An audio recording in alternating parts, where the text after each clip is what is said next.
So this is where hope in our primary school begins, in our St. John's Catholic School, the primary school in Dominica. The children here at St. John's School are just getting out of school right now and are breaking to go home. One of their common experiences that they've had in the classroom is they've had very loving teachers, they're taught love, they're not punished. I'm going to have you now meet the principal. And this is the principal, Sister Claire. Sister is a member of the St. Joseph's Sisters of Cluny, and she directs the school.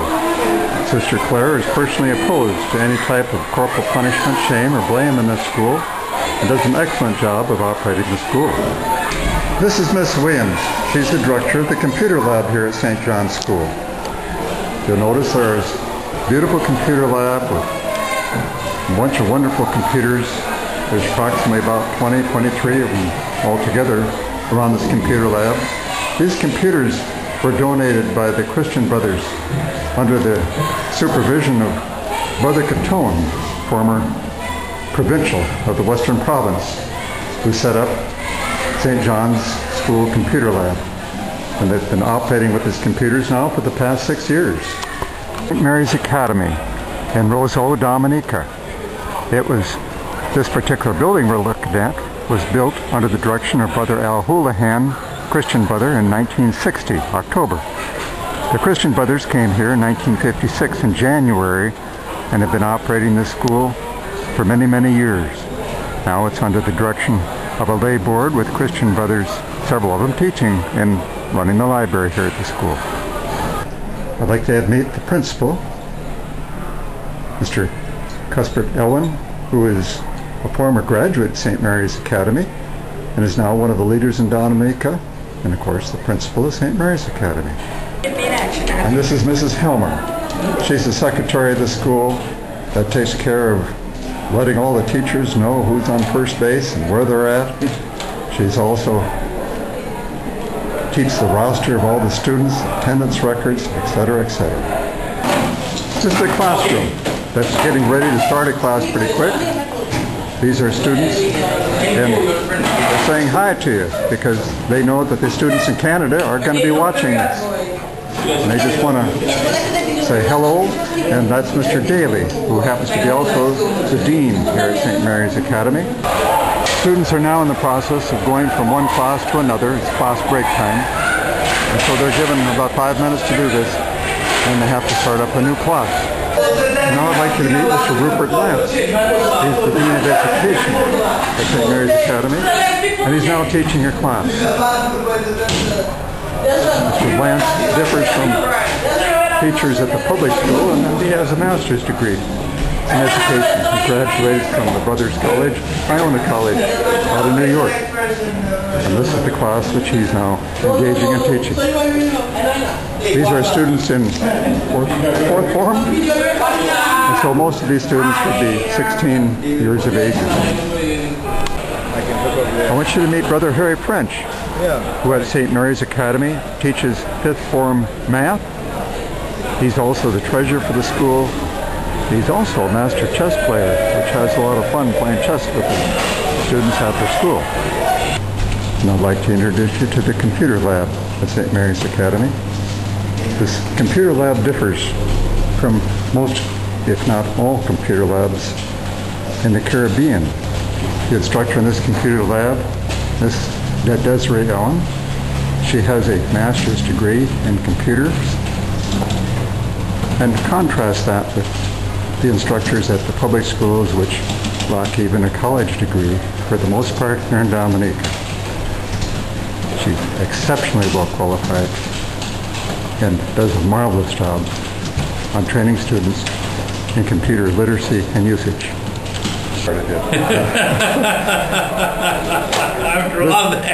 This is Brother Wakeham. Yes. And Brother Wakeham, a Christian brother, has been here 20 years. 25 years at St. Mary's Academy. He was principal of St. Mary's Academy from 1984 to 1990. He's been vice principal, and now he's been teaching. And now he's the director of the library. Yes. Now I'm on the shelf in the library.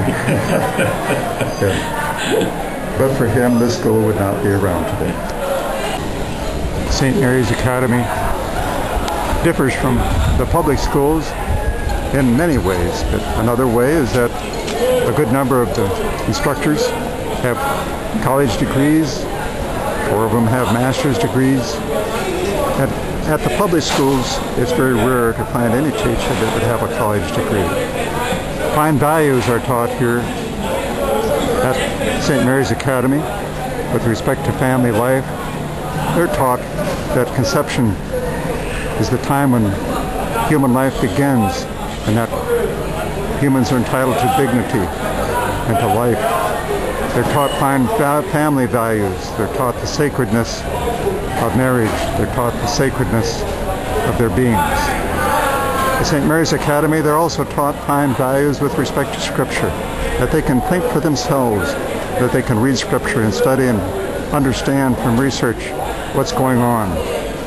They're taught fine values with respect to all of creation, that God is present in all and living in all. So here's a picture of Brother Wakeham and with a student who happens to be blind. Doing exceptionally well. He's doing exceptionally well, as he said, and he's proud of being a student at St. Mary's Academy. He's doing very well.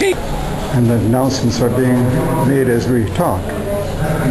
Now, what age would you guys be? 13? So they'd be, most of them, 13 years of age. And they're getting ready now to go running out the door here pretty quick. The school bell just rang, so the students are now just going home for the day. You'll notice that there are several differences between the students that are leaving this school and perhaps the students that are leaving your school. The students that are leaving this school do not have a car. They don't own cars as teenagers. The students leave the school grounds. In Dominica, the principal remains responsible for them until they get home. But this is what they experience as they come out into the very narrow yellow street outside the school, as they proceed to go their way, to make their way towards home. They've learned to cope with the narrow streets, the traffic. It's a very peaceful country. It's rare that you'd ever see a fight, although you do see some people shouting in each other's faces. They rarely hit one another. This is the brothers' residence on the school grounds of St. Mary's Academy. The brothers' residence was constructed in 1857. It was first lived in by sisters that came from France and England, the daughters of the Faithful Virgin. They left, and the brothers, as I said, came here in 1956 and started living in the house.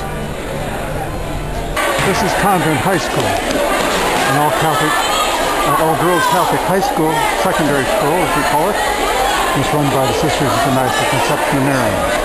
I'd like you now to meet the principal of Convent High School, an all-girls Catholic high school. The school has been in existence for 150 years. It's operated by the Immaculate Conception of Mary Sisters from Belgium. The principal in the school is opposed to any type of corporal punishment of students. And they teach love, and they teach gentleness, and the graduates of the school have gone on to excel. A high percentage of them go on to universities in England and elsewhere. They're some of the leaders of Dominica. This is a classroom of convent 5th form math students. And they just want to say hi to all of you. Hi, boys. All the students in this classroom would probably be, what, 15 and 16? 17. And so they're studying some very advanced mathematics. The girls at Convent High School made this poster, which pretty much symbolizes what the school stands for. Stand for peace, nonviolence, celebrating the journey together.